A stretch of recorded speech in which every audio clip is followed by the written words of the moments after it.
school ng aking pamangkin. Study, my brain.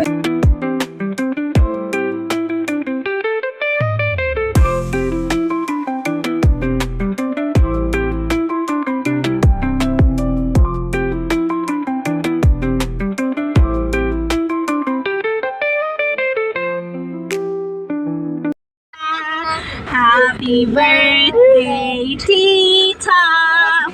Happy birthday, dear Tita! Happy birthday, Tita! Thank you! Kiss Tita! It's my birthday. Wala to sa plano guys. Buti na nakaligo na ako kaninang umaga. Nasa tapat na kasi ng bahay itong hipag ko. Pinagpaalam niya ako kay mister. Kung available daw ako today, ay date daw kami. Si mister yung nagyayaya ng date. Kaya lang tinanggihan ko siya guys. May pasok pa kasi siya mamaya. So gusto ko magpahinga na lang siya. Ayoko na talagang lumabas kami Pero kung mapilit siya, di go sa rest day na lang niya. At dahil nga guys, parang na-snatch lang ako sa bahay kung ano yung nahawakan kong damit, yun na yung sinuot ko. Tapos wala pa akong kaayos-ayos. Ito hawak ko yung lotion, yung suklay. Hindi ko pa nga nasuot yung sapatos. Bit-bit ko pa lang guys. Kasi yung pamangkin ko ay papasok sa school. So baka malate siya kaya nagmamadali na talaga kami. O diba dito na ako nag-apply ng sunscreen, maglilip tint ako at mag-aayos ng kilay. Uy, so yun lang naman ang pag-aayos na gagawin ko. At nandito na kami sa tapat ng school ng aking pamangkin.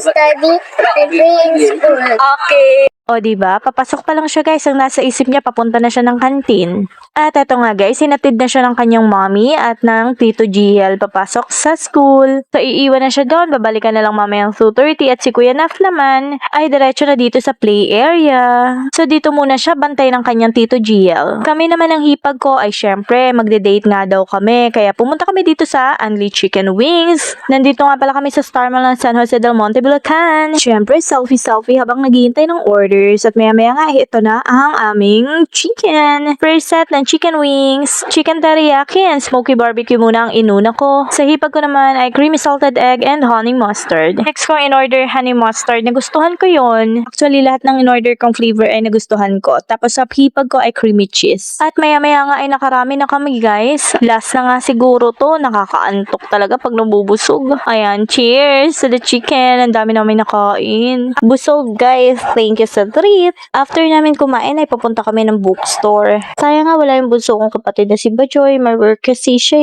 So, kami lang talaga muna for today's video. At dahil nga inantok kami sa kabusugan ay nag-retouch muna kami dito sa ZR. At pagkatapos ay nag-start na kami mag-ikot. Matapos nga namin pumunta sa Pure Gold ay dumiretso kami dito sa Merriam-Webster bookstore para bumili ng school supply para kay Kuya Naf. Kaya naghahanap kami ng writing notebook guys. Pero inisa-isa na namin dito sa display pero wala kaming makita na writing notebook. Yung merong red and blue na line, ganon yung hinahanap namin. Puro pang grade 3 naman. Sa National Bookstore na nga lang sana kami pupunta or baka mag-sample sa palengke. Pero napansin ko sa shelves, meron pa pala. Ito guys, ang hinahanap namin. Ayan iba-iba pa yung kulay. Sakto, kompleto na dito guys yung kailangan namin. Ito guys, kinumpleto na namin yung kulay ng notebooks niya. 8th notebook daw ang kailangan niya guys. So kulang pa nga to guys. Kuha pa kami ng kulay red and gahanap pa kami ng brown. Kaya lang wala. So last choice is color pink. Okay lang yan, bigyan na natin siya ng color pink. Alam nyo guys, nakyutan ako sa outfit ko. Romper siya guys Tapos pambihira, kailangan ko pala ng katulong paghubad pag mag-pee ako. Ay, buti na lang nandyan yung hipag ko. Ang hirap po ba rin, oy? Anyway, balik tayo dito. Kuha na rin ako ng long envelope. Tapos, eto nga guys yung required na crayons sa pamangkin ko. HBW. Ito daw kasi guys yung crayons na nabubura sa pader. Tapos, kailangan din daw ng pamangkin ko ng scissors, hindi sharp yung dulo, yung parang pa-curve yung dulo. Ganon. At yung hipag ko, ngayon niya lang naisipan kumuha ng basket. Kala namin konti lang Tapos may papel, folders, and plastic cover. Ayan. So, dalawa na daw. 33 pesos to. At out na nga rin pala ng pamangkin kong si Jaira sa school kaya sinundo na siya ng daddy niya at dinala na rin siya sa play area. Tapos maya-maya nga sila naman yung kumain with the kids and then bumalik na ulit dito sa play area after mag-inasal. Kami naman ang hipag ko ay nag-enjoy sa pag-window shopping guys. At syempre yung mga window shopping namin guys ay mga gamit sa bahay. Limited lang yung video kasi lowbat na yung phone ko. Kasi nga biglaan, so hindi ko na-charge yung phone. Pero syempre, gusto ko pa rin makapture yung araw ko. This is how I literally spent my 32nd birthday with them. And guys, alam nyo ba, tumagal ng 3 araw yung birthday ko.